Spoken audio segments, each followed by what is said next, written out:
Batman vs. Superman has proven to be one of the more divisive movies for nerds in a long time. Whether it's a deeply flawed but ultimately good movie, or a horrible mess with a couple cool scenes, is an intense subject of debate. What makes Aladdin vs. Hercules, well, technically Hercules in the Arabian Night, but same thing, so interesting though, is while having almost the exact same plot, exact same moments, beat for beat as Batman v Superman, it suffers from almost the exact opposite problems. I know, you guys are saying Disney's Batman vs. Superman is just Civil War, and that is the light, fun version as opposed to Batman v Superman's dark and brooding. But no, that movie's the middle ground. This is the light, fun, cheesy version of Batman vs. Superman. Disney made this as a TV special. It's interesting to see how this type of story, a hero versus hero fight caused by misunderstanding, which is orchestrated by a villain, can go when done the opposite way. Instead of dark and brooding, super cheesy and light. Each character's in the same spot in their lives too. Hercules, because of where the TV show fits in, it's in the middle of the training montage of the movie. Same way how Superman is still really fresh and inexperienced. On the other hand, like this Batman being older and grizzled and having already dealt with Robin's death and stuff like that, it's also the last piece of Aladdin's chronology. Jasmine says that she is married, which means this is after Aladdin 3. And that is related to an interesting point in how these two movies differ. These two Disney heroes have had way more build-up. They were set up by 4 movies, including Hercules, which is at least pretty good, and Aladdin, arguably one of Disney's best movies. And also 2 entire TV shows. While Batman vs. Superman was only set up with 1 movie, Man of Steel. And that's not the best movie to begin with. The other big difference is this is a light, cheesy, 22-minute random TV special, not a 2.5-hour long dark movie. And now on to the actual events, and at first glance, they even follow that note for note. Both revolve around a super strong god up against a person who's really just smart, and in both, the intellect wins against strength. However, instead of Lex Luthor's super convoluted and strange series of events, Hades and Jafar just kidnap friends of each hero, and blame the opposite hero. And it's funny, because instead of how in Batman vs. Superman they waste our time with these near unwatchable scenes, these two are actually bonding over how all their plans are foiled by their respective heroes. It's actually a charming, kind of funny segment. Not brilliant or inspired, but enjoyable enough. And after not being able to take them out on their own, they try to set them up to fight each other. What happens when one hero fights another hero?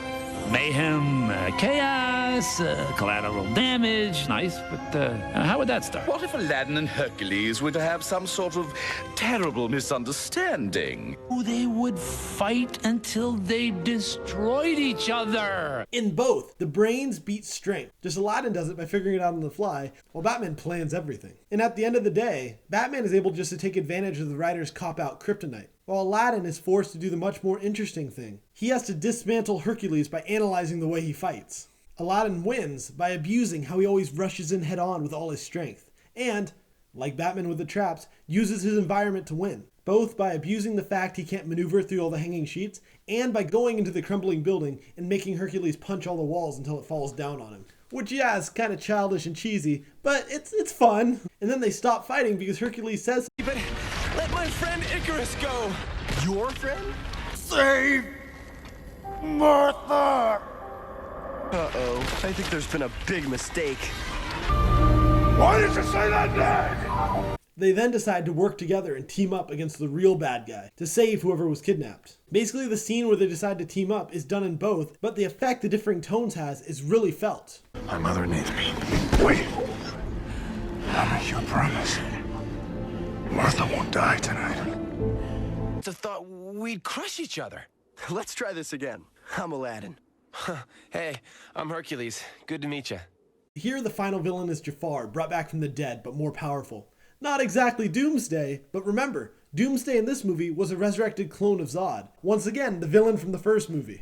Though in this, the last fight isn't just about how their powers work together. It's not like Batman vs. Superman, where Superman still fights the exact same way after losing to Batman. It's about them switching roles and Hercules learning and trying to be smart, and not just punch his way through all his problems. Hercules actually gets some character development and tries to have an idea instead of just rushing in.